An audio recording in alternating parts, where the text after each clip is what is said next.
Voici une biographie complète, claire et bien structurée du père et du fils.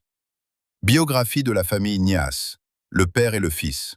Le père, El Hadji Abdoulaye Niasse. Naissance et origine. El Hadji Abdoulaye Niasse est né au XIXe siècle au Sénégal. Il grandit dans un environnement profondément islamique et se consacre très tôt à la recherche du savoir. Formation et savoir. C'était un grand érudit de l'islam, reconnu pour sa maîtrise du Coran, ses connaissances en jurisprudence et spiritualité, son attachement à la voie soufie. Il devient un maître de la confrérie Tijaniya. Mission religieuse.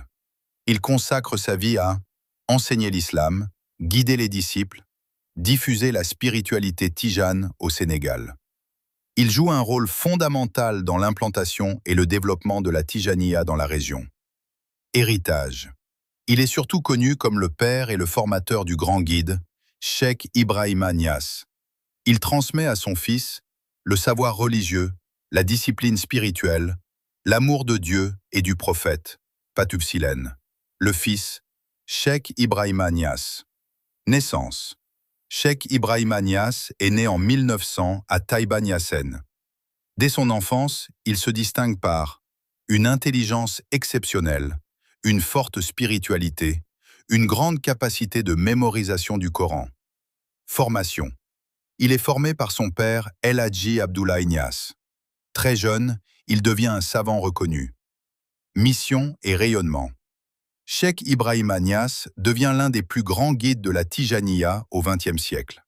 Il se fait connaître pour ses enseignements spirituels profonds, sa simplicité et son accessibilité, son appel à la paix et à l'unité. Il attire des millions de disciples à travers le Sénégal, le Nigeria, le Ghana et d'autres pays du monde. Taïba Niassène. Il développe et fait rayonner Taïba Niassène comme un centre spirituel majeur. Aujourd'hui encore, cette ville est un lieu de rassemblement religieux très important. Œuvre.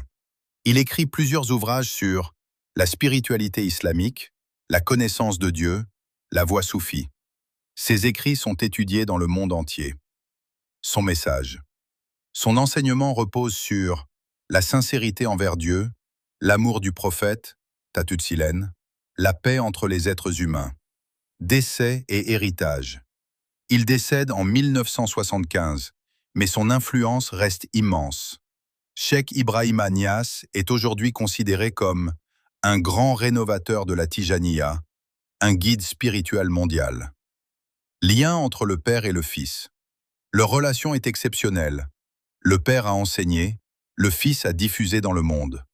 Ensemble, ils ont marqué profondément l'histoire de l'islam en Afrique. Conclusion.